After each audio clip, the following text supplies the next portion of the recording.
Hello, my name's Adrian Goldberg. Welcome to the Byline Times podcast. The Byline Times, it's what the papers don't say, what radio doesn't report and what telly doesn't tell you.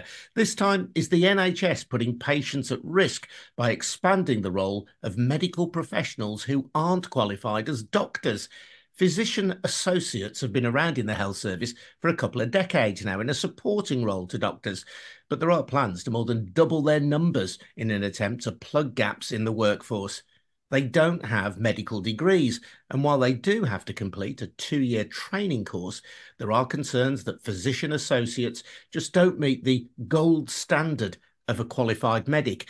In one tragic case, Emily Chesterton died in 2022 when a physician associate at her GP surgery in London misdiagnosed a fatal blood clot as first a sprain, then anxiety.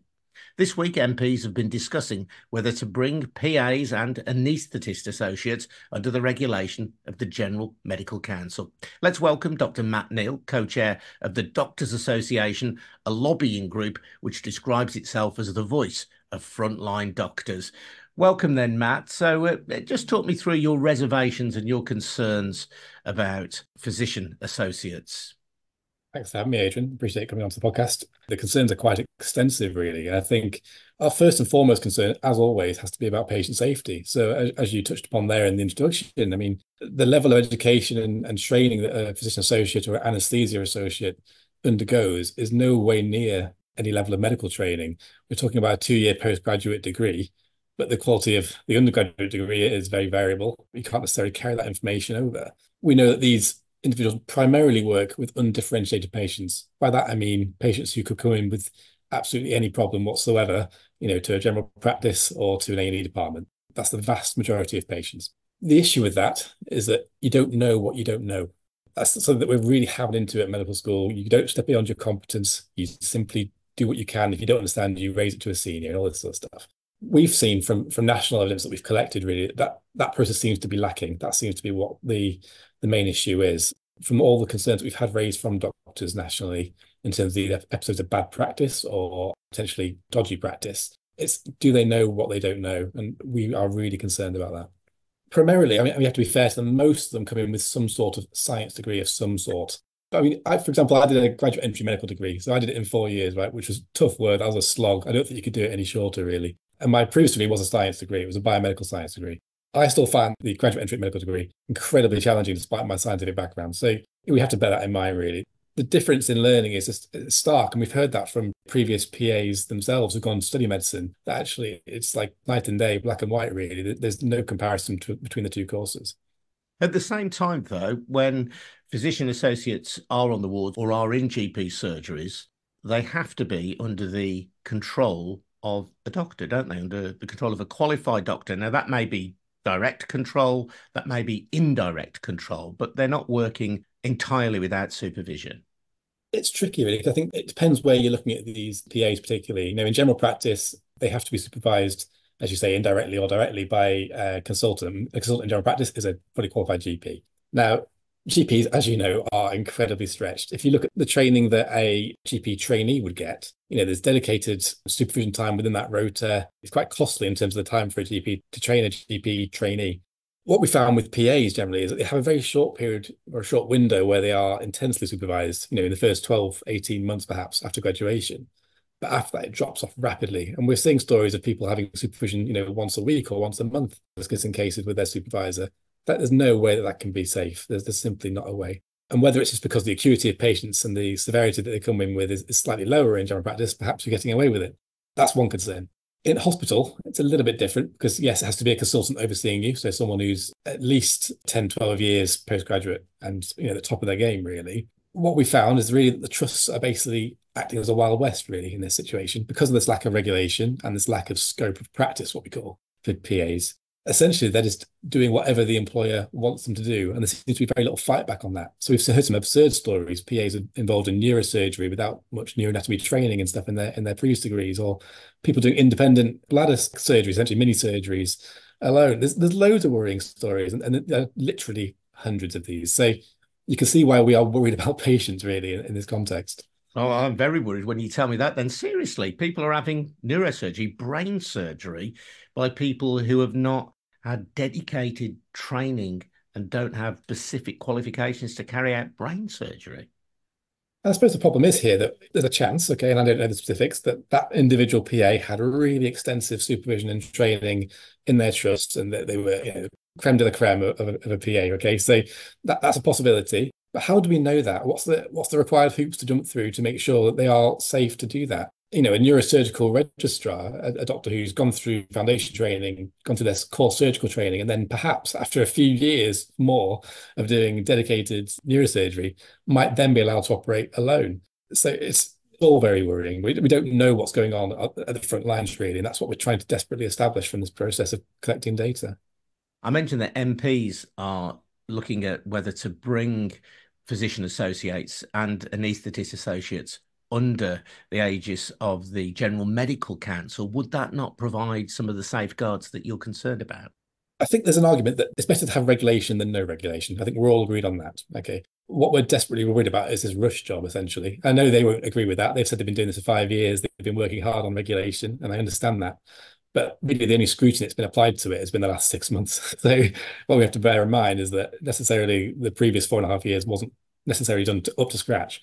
We have concerns, I'm sure you're probably aware of already, with how the GMC treats doctors for regulation anyway.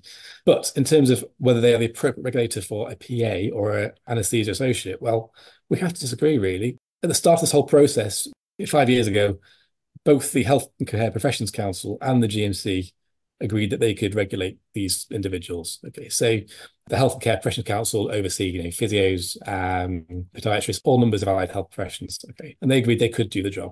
But this was consultation that was held pretty much in stealth, really, which agreed that the GMC should do it. Our worry is that the GMC are associated with regulating medical practitioners. We know from cases like Emily Chesterton, unfortunately, she had no idea she wasn't seeing a doctor. Okay, and her mother states that if she knew that, she would have dragged her kicking and screaming to see one. And we're worried that these terms and the way that these people are introducing themselves to patients may not necessarily be clear enough. And if they're going to be put under this regulator that's the same as doctors, they're going to have ID numbers which are incredibly similar to doctors. They might even write Dr. John Smith on the notes because they've got a PhD or a similar doctorate from somewhere else. How on earth is a patient supposed to differentiate that from a doctor? We really think that's blurring the lines there. There's no good argument here for why another regulator couldn't take on this job. And it would be certainly, clearer for patients in that regard. Just so I'm clear then, do you think that the role of physician associate or anaesthetist associate should not exist?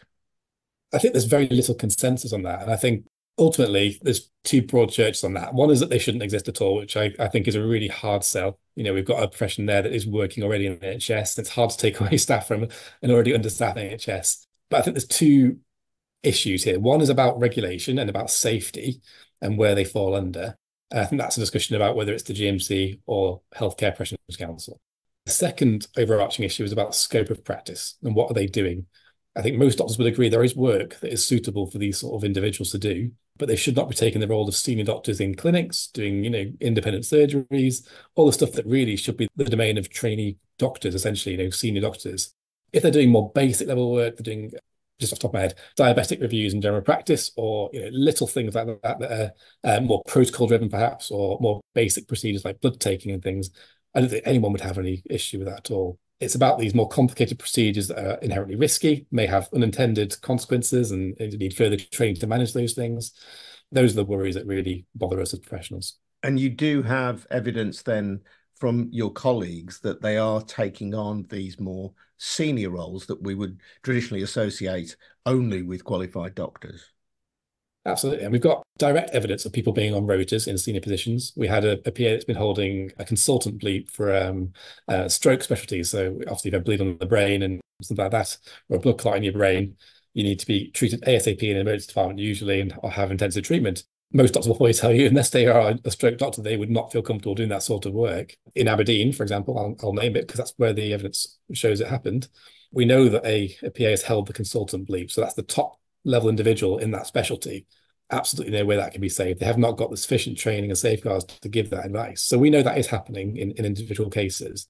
There's also a broader theme of worry from doctors that, they're taking places on rotas nationally. So for junior level staff, they're being placed on wards by PAs, or people being seen in A&E by the medical team are being seen by PAs. So we do have indirect evidence and some direct evidence as well. And the roles that PAs are taking out then are, in your view, at best roles that should be supporting roles. That's what the name suggests. I'm thinking of, for example, nurse practitioners, nurses who have had an elevated level of training, who can carry out some of the duties that a doctor may perhaps have traditionally carried out, but which nurses are perfectly well capable of carrying out. Is that what you're saying that physician associates and anaesthetist associates should be doing? Or is there perhaps even an elevated level of practice that they could be responsible for, in your view? I think that probably needs to be a discussion with the broader theme of people as well. We need to obviously involve the nursing staff in that discussion. I have the greatest respect for people at A&Ps. They go through rigorous, obviously, nursing training. They follow a different model of learning there as well. So there's no doubt they bring individual things and unique things to a discussion. I think that's not up for debate. The issue we have with physician associates is that they are essentially doing the role of a doctor. I've had multiple discussions over the last few months with individual PAs about what is it you're doing? What are you bringing uniquely that isn't just taking away from what a doctor does? And I've not heard an answer to that question. There's lots of workarounds, and they stay on the rotas for longer and things like that. But there's no actual individual practice they do that can't be covered by someone else. And that's not the case for A&Ps. That's not the case for physios. So in terms of where they fit, I don't think it's fair to say they're equivalent to A&Ps, because in the same way that they're not equivalent to a doctor, they're not equivalent to a nurse either. They're not really anything substantially. This is the thing. They are a short-term solution to a very long-term issue that hasn't been addressed in terms of medical staffing. We all know, really, if they properly funded not just medical school places, which they have committed to, but also specialist training for doctors, and supported these out-of-training specialist roles. So there's called SAS doctors as well, which are the fastest growing area of medicine, really. And they stay on wards for longer, they don't rotate round. We could put much more support into those sort of roles and have adequate medical professionals on the wards and in A&Es without difficulty. It's all about finances, isn't it? And that's why they're doing it. The issue there is we haven't seen any evidence that PAs save any money. They're paid more than most entry-level junior doctors are. They're paid more than some of the senior doctors are.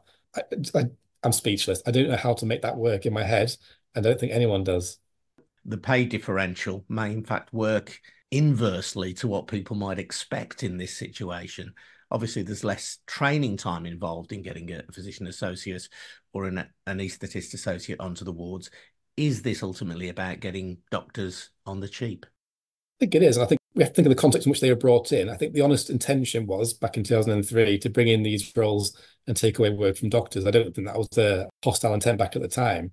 I think that really what's changed is since around possibly 2016, maybe a little bit earlier, where these roles have accelerated much more. They've been dragged into positions by trust where they wouldn't normally be put in. And then, of course, now post-COVID, we've got all these huge waiting lists, haven't we, and procedure lists that need to get worked through. So you can see the temptation there for a government to increase these roles that essentially cannot easily emigrate, for a start. So they can't move abroad like the doctors can, who are getting annoyed with all this industrial action and lack of pay. So it's a nice little safety net for the government there. So I can see why it's very convenient to increase the scope of these roles and the numbers of them. How significant is the ongoing issue around junior doctors and consultants' pay?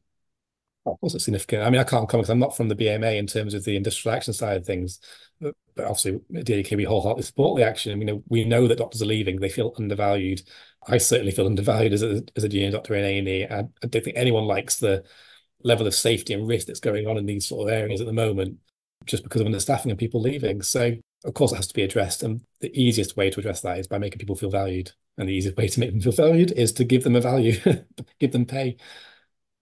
That said, if you were listening to this and you are a physician's associate and you have done your 2 years conversion training, having got a science degree initially, and you feel that you're really contributing on the ward or at the GP surgery that you work at, might you not feel that here's Dr. Matt Kneale, typical doctor, downgrading everything that I contribute in my working day? Yeah, I think we have to preface this by saying that online there has been a lot of toxicity. There has been a lot of abuse towards individuals, especially, which I don't think is fair, especially when there are people who are working really to the top of their ability and there's no evidence they've caused any harm whatsoever. So I think we do need to, denounce that sort of behaviour. I don't think, however, it's fair to say that people raising concerns about safety or raising concerns about inappropriate scope of practice is therefore bullying. I know that's the difference between being a whistleblower and just being someone who's a bully. So we really need to respect that process.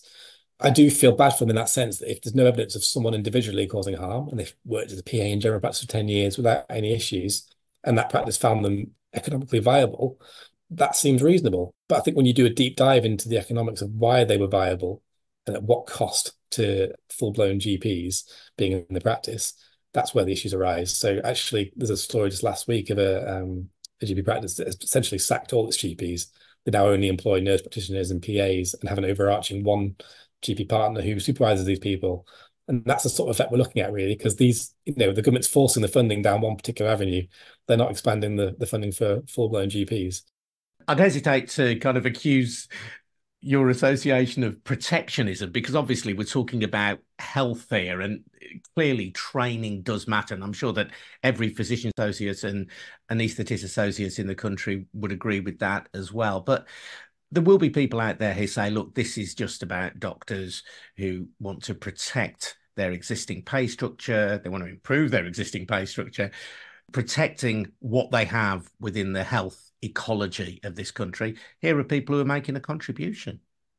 I think there's two parts to that. One is obviously the DAUK. So we established ourselves in 2018 on the basis of safety, really, and how doctors have been treated nationally in terms of by their trusts and by their regulators and things. So traditionally, we're not involved in things like protectionism and pay disputes. We're not a union. We're not the BMA. So it's very hard to throw accusation at us for raising that concern. I think when the BMA speaks up, there's always that avenue of attack, really, which comes from the newspapers and things. But actually, even in this case, I don't think it holds much merit. It's all around safety. They've held their own surveys of doctors' concerns about PAs, and these are real examples from real life. And if we're not acting on those, we're not doing those doctors a service, really, are we? The British Medical Association also says that physician associates shouldn't be regulated in the same way as well. So that isn't just something that your organisation is saying.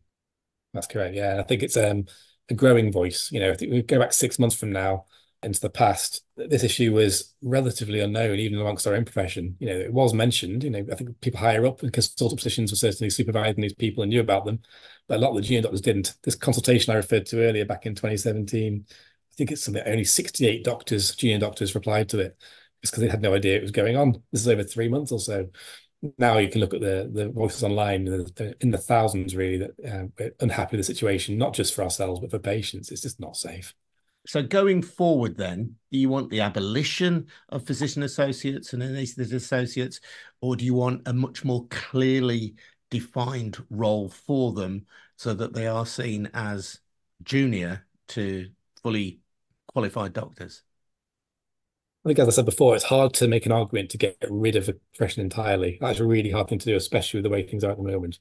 I'm not ruling that out. I think if the conversations I had nationally amongst, Royal Colleges, Department of Health and Social Care, the GMC themselves, if they felt that was the best avenue, then obviously that is the best avenue. What is lacking at the moment is that multi-level discussion between doctors on the ground. These Royal Colleges are meant to be the voices of doctors, not always. And unfortunately, as it's been seen recently, the Royal College of Physicians hasn't been standing up for its junior doctors, unfortunately, in this particular instance. But those are conversations that need to have, between several organisations, really, and really find where these people should be lying in terms of their scope of practice. That is the key phrase I keep mentioning, because that is where it really comes down to. Matt, thank you for your time. We did speak to the Department for Health and Social Care. They said the role of medical associates, such as anaesthesia and physician associates, is to work with doctors, not to replace them, and they already make a significant contribution to the NHS. They said the new legislation will ensure they are properly regulated and boost patient safety, with the General Medical Council operating strict fitness to practice procedures and setting educational and training standards. They say we are taking action to reduce pressure on frontline services and improve access to high-quality healthcare for patients, while also setting out how we will retain and recruit more staff through the NHS long-term workforce plan. What you're smiling away there, Matt, as I'm reading that. It's lovely PR, isn't it? It doesn't mean anything. It doesn't mean anything. What is high-quality healthcare to them? They say they're working hard to retain staff.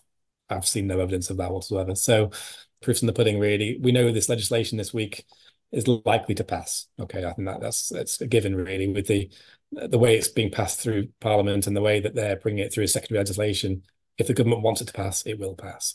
So the conversation then becomes about how we can work on this scope of practice, or, extreme example, how can we overturn that legislation?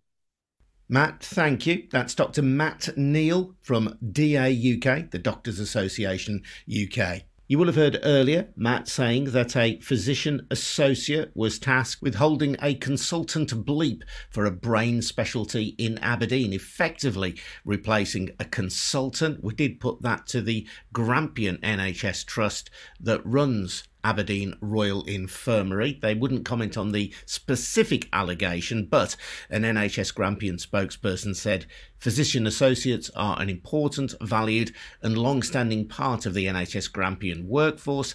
They play a vital role in delivering enhanced clinical capacity within multidisciplinary teams, supporting our wider efforts to ensure sufficient availability of high-quality training opportunities for other staff. If you are a physician associate or an anaesthetist associate, if you want to come back on some of the things that Matt has said, I'd love to hear from you. Drop me an email to goldbergradio@gmail.com. That's at goldbergradio@gmail.com. And don't forget, if you want to support our work here on the Byline Times podcast, the best way you can do that is by taking out a subscription to the Byline Times. Our monthly newspaper has fantastic articles that you can't read anywhere else, as well as the best of our online offerings. So find out how to subscribe to get a fantastic monthly newspaper and support this pod as well by heading over to bylinetimes.com. This has been a We Bring audio production for the Byline Times, produced by me, Adrian Goldberg, in Birmingham. Thanks for listening. We'll see you again soon. Cheers now. Bye-bye.